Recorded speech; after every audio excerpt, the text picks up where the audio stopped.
Assalamualaikum warahmatullahi wabarakatuh.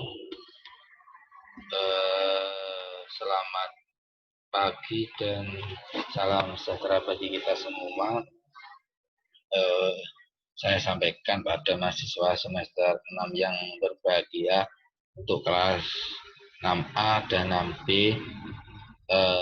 Saya ingin menyampaikan di pertemuan ke-11 ini kita masih asinkron.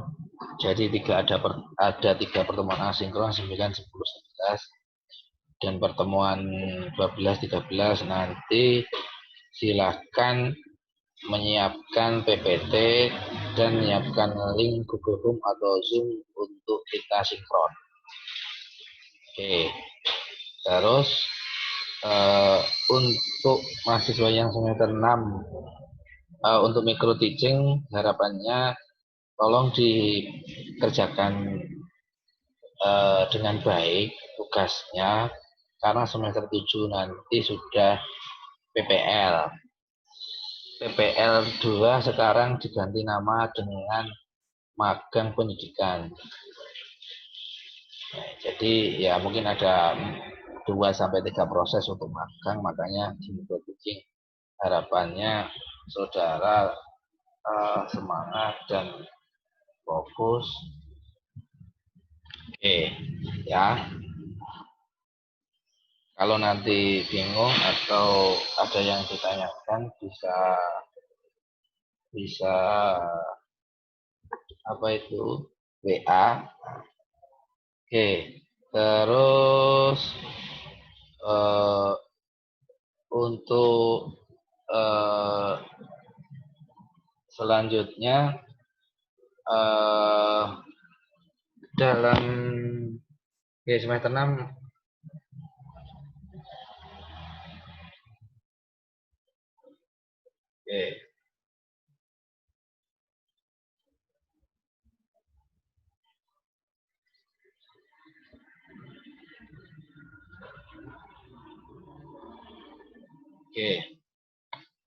ya. Untuk mata kuliah problematik PPI hari ini kesalahan pada sintaksis. Kalau disiplin ilmunya memang sintaksis, tapi objeknya itu ya tentang kalimat. Jadi sebenarnya ilmu yang digunakan untuk memahami struktur kalimat dengan baik. Nah, dalam kesalahan sintaksis ini atau kesalahan atau penyimpangan struktur frase atau kalimat dalam sintaksis. Bentar, saya pindah dulu. Kesalahan sintaksis atau kesalahan penyimpangan struktur frase, klausa atau kalimat serta ketidaktepatan pemakaian partikel. Nah, kita ulas kembali. Saudara di semester 3 sudah ada mata kuliah sintaksis. Di semester 4 juga ada mungkin sintaksis lanjut.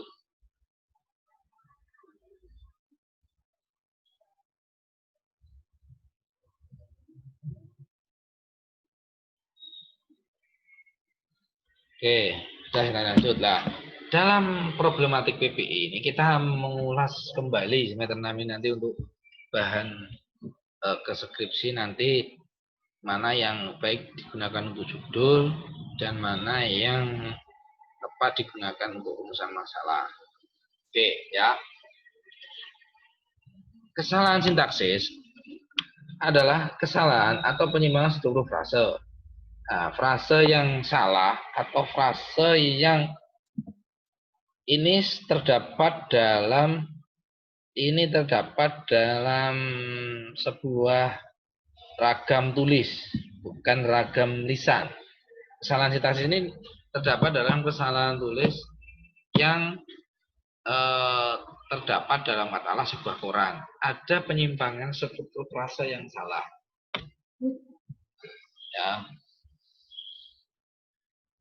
Nah, ada struktur frase yang salah, ada klausa yang mungkin kurang tepat, atau kalimat yang kurang tepat, maupun ketidaktepatan pemakaian partikel yang kurang tepat. Contohnya berdasarkan urutan membacakan saya sebuah puisi, Johar. Johar membacakan saya sebuah puisi. Nah, ada contoh S membacakan saya sebuah puisi, Johar.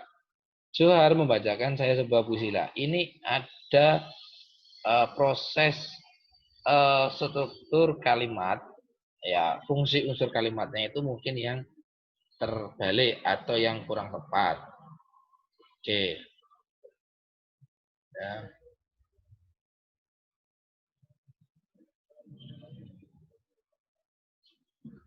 Nah, kalau Johar membacakan saya sebuah puisi lah, itu mungkin susunannya kalimat sudah benar atau sudah tepat. Contoh selanjutnya, berdasarkan bentuk kata.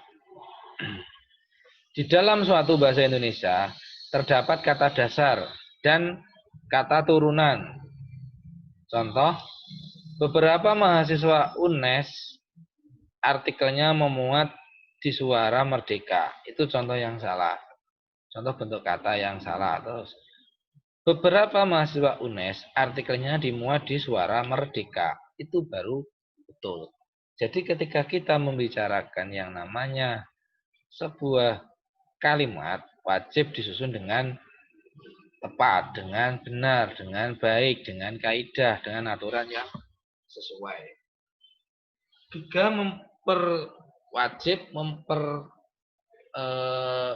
wajib juga diikuti dengan susunan kalimat yang benar sesuai dengan aturannya, fungsi unsur kalimatnya, SPOK-nya. Terus contoh selanjutnya, berdasarkan penyimpangan struktur frase, klausa atau kalimat. Ya. Serta ketidaktepatan pemakaian partikel. Contohnya ada SB, SB, SB, SB. Nah, saudara seharusnya di rumah latihan.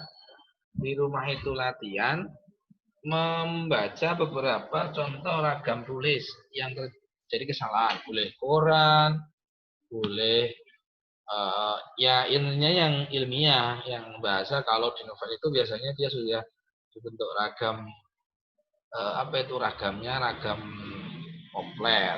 Jadi analisis ragam baku, misalkan kayak ilmiah, skripsi, makalah, koran dan lain-lain, nanti bisa dibaca majalah itu, ini bisa dianalisis strukturnya sudah benar atau betul, sudah benar atau salah. Oke, latihan bernyanyi diadakan sekali setiap minggu. Latihan bernyanyi diadakan sekali setiap minggu. Nah, latihan bernyanyi diadakan sekali seminggu. Nah, ini contoh. Nah, ya, contoh struktur frase mungkin yang kurang tepat. Ya, terus yang kedua, mengapa kamu pergi dengan kamu mengapa kamu pergi dengan tanpa pamit? Mengapa kamu pergi dengan tidak berpamitan? Nah, ini sudah ada contoh yang salah dan yang benar. Kenapa yang benar yang bawah? Nah, mungkin variasi apa katanya atau pemakaian partikelnya benar atau tidak sesuai seperti itu. Dia tidak bisa hadir disebabkan karena dia sakit. Dia tidak bisa hadir karena sakit. Ini wajib dicek. Terus kami rela berkorban demi negara. Kami rela berkorban demi untuk negara. Kami rela berkorban demi negara. Nanti dianalisis. Kami rela berkorban demi atau untuk. Ini dicek. Terus kami rela berkorban demi negara. Nah, sudah betul atau belum, nanti dicek. Terus kami rela berkorban demi negara. Kenapa dia betul? Nah, dengan penyuluhan itu meningkatkan kecerdasan rakyat. Nah ini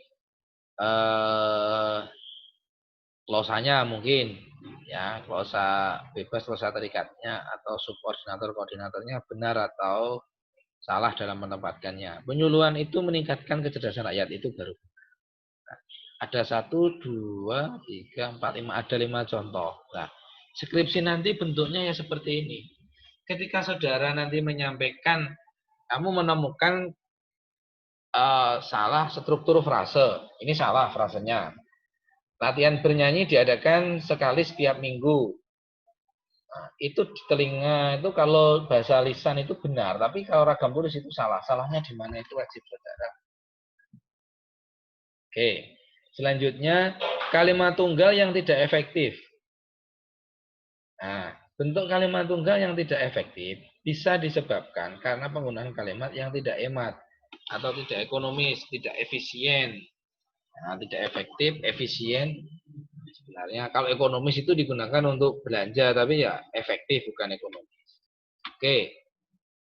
Kakak saya adalah seorang anak petani yang nekat melanjutkan ke sekolah yang lebih tinggi seperti di SMA. Kedengarannya benar, tetapi ketika itu ditulis, itu menjadi kalimat yang tidak efektif, kalimat yang tidak hemat, kalimatnya yang boros. Nah, kemudian kalau kita ringkas, kita buat kalimat efektif menjadi saya nggak mau kakak saya adalah anak petani yang nekat melanjutkan sekolah yang lebih tinggi seperti SMA. Nah, nanti kalau ragam lisan boleh kita tidak efektif. Biasanya cenderung bertele-tele kalau lisan. Tapi kalau tulis itu dia wajib ada aspek-aspek yang di. Terus selanjutnya, saya nggak mau saya menjadi petani seperti Bapak.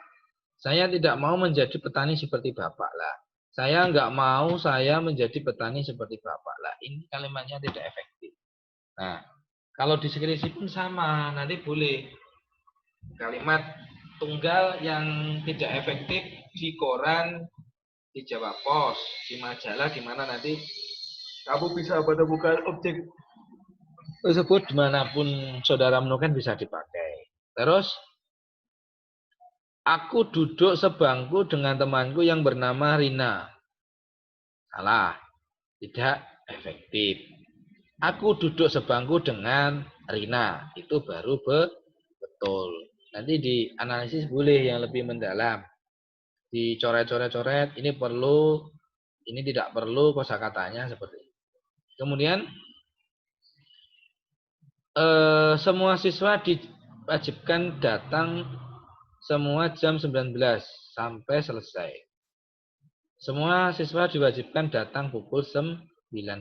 Nah, ini biasanya kita menemukan kalimat yang salah itu dibetulkan. Tapi dalam bentuk lisan juga. Tapi kalau dalam bentuk tulis itu tidak efektif. Oke, nanti bisa dianalisis ya. Pertemuan 12 nanti silahkan saudara mencari contoh-contoh latihan praktek analisis ya nanti. Terus yang terakhir, contoh yang terakhir ya, kesalahan orang itu yaitu ialah mencuri. Kesalahan orang itu ialah mencuri, kesalahan orang itu yaitu mencuri. Nah, di S-nya kesalahan orang itu yaitu ialah mencuri, itu juga tidak efektif. Juga salah. Ya. Tetapi yang contoh B itu keduanya betul. Kesalahan orang itu ialah mencuri. Ya. Terus kesalahan orang itu yaitu mencuri, itu juga betul. Oke. Bisa dipahami? Oke. Bisa dipahami? Kalau kurang bisa dipahami nanti bisa saudara di foto, di screenshot atau apa nanti bisa ditanyakan ya mana yang kurang dipahami untuk problematik analisis tataran sintaksis. Sebenarnya problematik ini tuh mengingatkan kita kembali ke mata kuliah yang sudah lalu karena saudara semester 6 ini mau penelitian atau mau skripsi, makanya wajib dicek ulang, dicek kembali. Oke, sudah. Untuk problematik mungkin itu saja yang bisa saya sampaikan. Untuk pertemuan 12-13 nanti sinkron. Ya, silahkan PPT-nya dibuat yang baik sama link Google Meeting atau Zoom. Saya mengikuti aja, nanti di-share di grup. Kita sharing di grup untuk pertemuan 12-13, kemudian nanti ke UAS. Oke. Jangan lupa doa di awal perkuliahan sama di akhir pertemuan. Semoga pertemuan hari ini bermanfaat. Kurang lebihnya saya mohon maaf ya. Dinasrotul mustaqim. Wassalamualaikum warahmatullahi wabarakatuh.